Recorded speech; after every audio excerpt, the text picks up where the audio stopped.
Hey everyone, I'm Anna and this is the R5 Leather Workshop. Today we're going to be making this super simple clutch pattern. You can design this pattern on your own and I'll show you how to do that. You can also, once you know the basics, change the size of this very easily. You can go from this more clutch size to a traditional wallet size, down to even a simple coin purse. So let's get started. Before we get started, let's go through quickly the tools and supplies you're going to need for this project. First, you're going to need a hammer or an awl. Mine is a 2-pound awl. You're going to need a metal ruler with a corked back, a pair of wing dividers, a burnishing tool, a rotary blade or X-Acto knife or both. You're going to need some waxed thread. Mine is in the color gray in 0.8 millimeters, a pair of blunted needles for hand stitching, some Tokonol, some black edge paint or one that matches your leather, a pair of scissors, a lighter, a set of snap set plus the tools to install it, and a file, as well as a set of stitching needles. I love mine here. Again, these are I purchased from Buckle Guy. These have just been the best things I've ever purchased. Totally worth your money. And last but definitely not least is the piece of leather you're going to be working with. Today I am going to be working with this beautiful piece of midnight leather from Horween. This leather is a chrome tan leather that I got through Tannery Row's surprise side purchase. It is a really nice piece. It was such a fun surprise to get this color. Probably would never have bought it. It looks almost black, but it's a little bit on the blue side. So it's been a really fun piece for me to work with, and it's perfect for today's project. First thing you want to do is cut down your leather to a more workable size. So I have this in piece off that larger hide that I cut off. This needs to be cut down to 14 inches tall by 9 inches wide. So we're gonna go ahead and do that. So you wanna get out your ruler. Mine, when I cut it, I made sure I cut it at a straight edge. This is super important because with this straight edge, you can now cut the other portions and it allows things to be really nice and lined up on your rotary mat. So I'm gonna line this up. And for right now, I'm just worried about the 9 inches across, so we're gonna cut that first.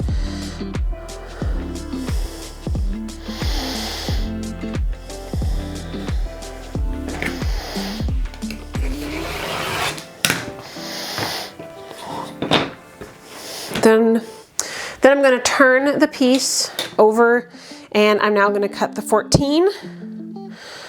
So the first thing I need to do here is I've got this kind of piece here that's not even. I got to get rid of this kind of scrap. So I'm going to line that up and cut my edge there first so I don't accidentally cut that section. So once you've cut your piece 9 inches by 13 inches, I have a little glitch here on the edge, but because of the kind of envelope shape, it's not that big a deal. It's gonna come up clean in the long run. So the next thing you need to do is figure out where your folds are gonna be. So when doing this, mine is 4.5 inches up. So 1, 2, 3, 4, 5. I basically just figure out where my folds are gonna be. So in this case, it's about there. And you can adjust this also yourself. Maybe you want yours shallower, maybe you want yours deeper with a smaller flap, and that's the nice thing about this style. So I fold mine over there, and then there is my flap. Now from here, what I usually do is I have these little clips. We can't see those real well. That I clip down on there. You also can use these little clips that you see a lot of times holding paper stuff together. They work just as well. These do tend to put more marks on your leather though. So just be aware of that, but these are far cheaper than the other ones that I have. So now we have the shape and we know where our folds are going to be. This is important to do first because now you have to figure out where your snap is going to be on the two sides of the leather, because you have to install your snap before you assemble anything. So we're gonna do that right now. So we know this is 9 inches across, which means the center point will be 4.5 inches. So you just need to measure across on your piece. I know I want mine about there, so I'll just put this up about where I want it as far as coming down from the top portion. And then I just find 4.5, which is hard to see on this metal ruler, but that's about here. You also need a scratch awl. So I just mark that, and then because the scratch awl has a sharp point, what I usually do is I put it straight down and I basically poke the hole through. So that's where my snap is going to be. When you take it apart, then you can see where the other portion of the snap goes as well. So it's super convenient, and that's why I like doing it like that. So before we install the snap, we're actually gonna finish cutting the shape out. So we know where the folds are gonna be, and we can open it. So now we can cut our shape at the top. Now you could do this anyway. You could do this with a curve. You could buy some curved, you could do what we talked about before, where you can put a little jar on the side and just curve the corners. But I'm gonna do it more kind of like an envelope at an angle, like the one I showed you here. So what I like to do now is line everything up. I don't necessarily start perfectly as far as like my mat. I just try to make sure they're all lined up within the squares properly. And then I really like to use this acrylic ruler that I have, because it does have this angle on it and it makes it easier sometimes for me. So I don't like the folded part or the triangle part to come all the way down to the bottom. I actually like it to be about 1/2 inch up from that. And then the start of your point here would start where your snap is going to be. So we're gonna put that there, and I'm going up about 1/2 inch. I'm somewhat eyeballing this, if I'm being completely honest. So I've lined this up with this line, and then this, where this is, it's a little bit off. And then I just use my scratch awl to draw a line across, and then I just do the same thing on the other side. I meet my corner at this corner, and then I know that I want it to match up on this line here, which is about 1/2 inch up from where the fold is. So then from here, if you can use either your rotary blade or your X-Acto knife. I'm gonna use my rotary blade. And I'm going to go ahead and cut my pieces off.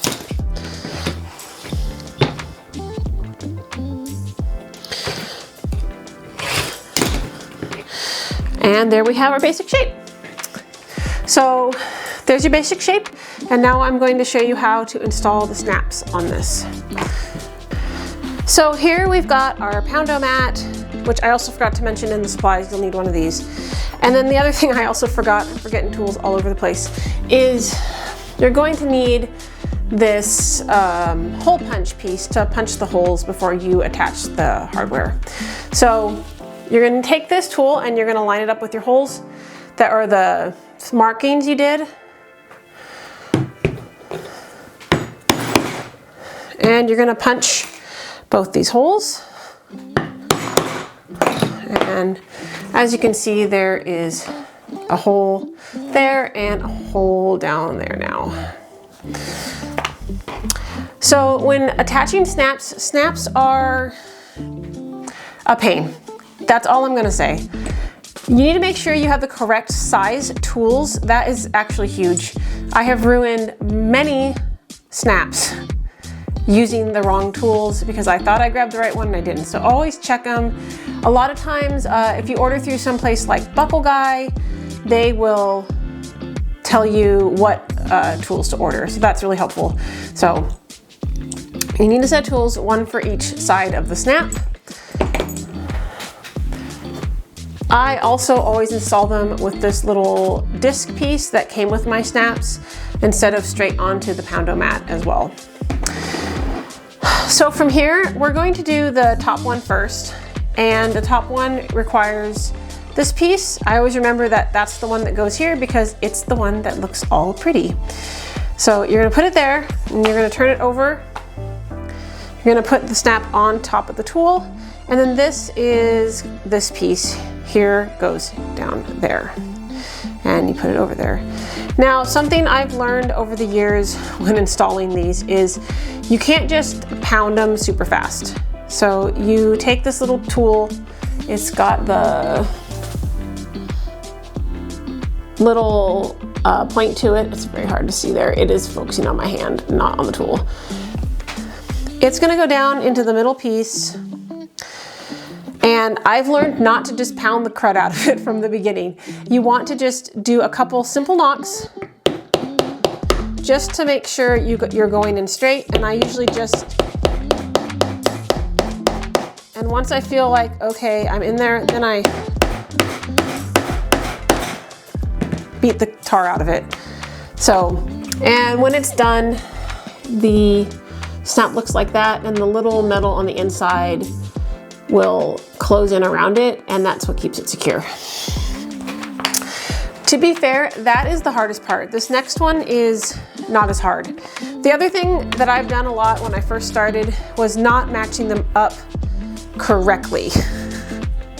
That was messing up how my snaps connected. So this piece here, that means that this little guy is what needs to be on top. And this funny one here, it's not focusing again. This one that's not as attractive looking would go hidden underneath the leather there. Again, so open that back up. I will take my little flat tool guy here, lay that on top, and then put this guy here. Now this one's a lot easier to install. It doesn't have as much like finesse you have to give it. Just make sure you're using the correct tool that goes over the knob there. If you don't, you will mess that up. So that's the only trick there, but other than that, you can just, and we're installed. The other thing you want to do is make sure once you've done it that it works.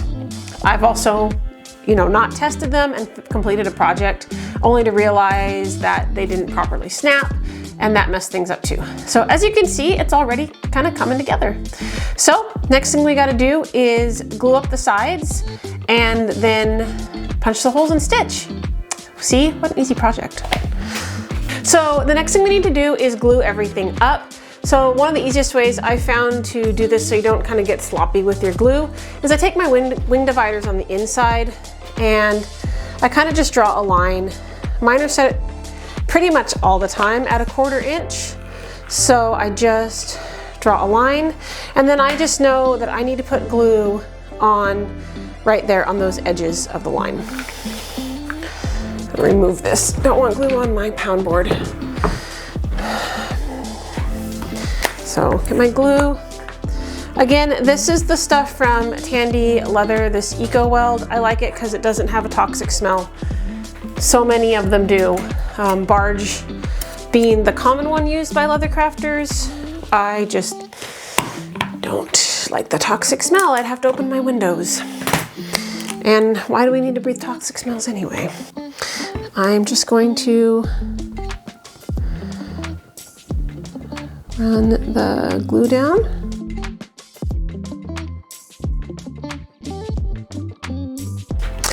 And in this case, the glue isn't like the coasters we did before in a previous video. You really need to have your glue be super thick to make sure they stay together, especially if you decided to not stitch them. But in this case, the glue is there just to give you a guide before you stitch. So I tend to use a little bit lighter coat. It dries faster this way too. And then I usually always have a little cup of water to try to rinse my brush, because I can't always just run and clean it right away, and that way it gives me some time. So now let's wait for this to dry, and once it's dry, we will fold it over and punch our holes. So now that this is mostly dry, it doesn't need to dry completely, I feel like, when you're just going to pinch it together and stitch it almost immediately. So now that this is dry, you're just gonna fold it over. I find you want to line everything up the best you can. If it feels like it's not sticking the way you want, this is when I use my little clippy guys. So now that these are put together, we're gonna go through and punch our holes and start stitching. So as we talked about in a previous video, you want to use your wing dividers to draw a stitch line. So like I said, mine are almost always at 1/4 inch. So I'm just gonna carefully go down, and same thing here.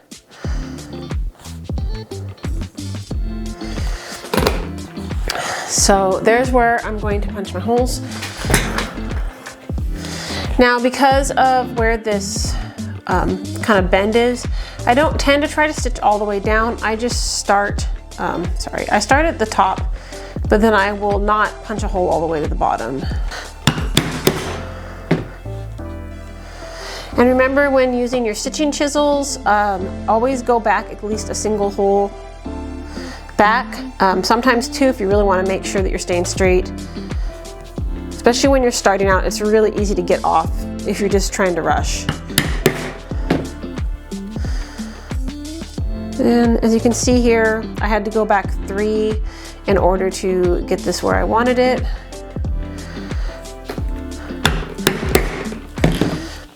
So the other side should match up in the same way. It should basically be 2 plus 1 that goes 3 back. Oh, so there is our stitch lines. So now you need to get your needles out and your thread. Seem to have misplaced mine. And your thread. So remember that when stitching this, you want 4 times the length of your stitch line or your stitching area. So that's 1, that's 2, and then you have 2 here. So then I just open that back up, and there's your 4.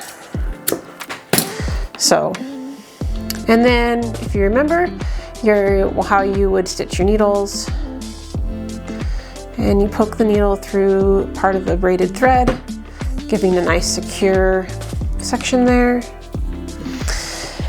And then you just start stitching.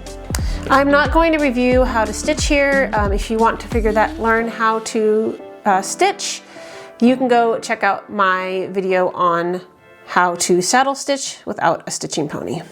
So here we're at the end. Remember, you want to back stitch this. And the other thing I always recommend is try to put where you finish them off in kind of a hidden place. In this case, I don't really want it on the back where it's going to be more visible. I prefer it on this inside, preferably up by where this fold's going to be. So you just clip your edges and melt your ends down and smush them down. So again, as I talked about with the coasters, you could be done at this point, but we're gonna add a few little extra fun bits to this. So the first thing we're gonna do is we're gonna take our black edge paint and just blacken these edges to make them look cleaner. And I'm using black because it's the closest to the blue that I have, to this really dark blue. It's barely even noticeable that they're different colors.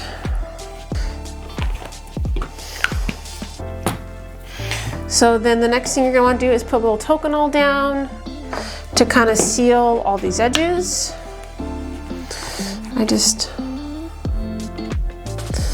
Also, this chrome tan is pretty flexible, so this is going to be a pretty flexible piece. You can see it's really malleable, whereas if you look at this other one that I made, it's a little bit stiffer. I've used this one now for like 2 years, and I use it quite a lot, and it's still pretty stiff. So the type of leather you use also makes a huge difference. And that was kind of a quick job. You need to do it more than that. Let me finish this up and then we'll show you the final product. So now our piece is finished up. The edges are all nice and pretty looking. So you can see how quick and easy project that is. It's a nice one. And like I said, once you kind of learn how you want to make your sizes, or you can start to look online at coin purses and wallets, and you can start to adjust it and just use the same basic idea where you take a rectangular piece and you cut the corners and add the snap. I mean, it couldn't be any easier. You can make multiple sizes of this. You can even add things to it. You could add like a wristlet strap to it if you wanted. You could add 2 straps, especially if you made a bigger one, and it would be like a little mini crossbody. So there's a lot of things you can do with this design.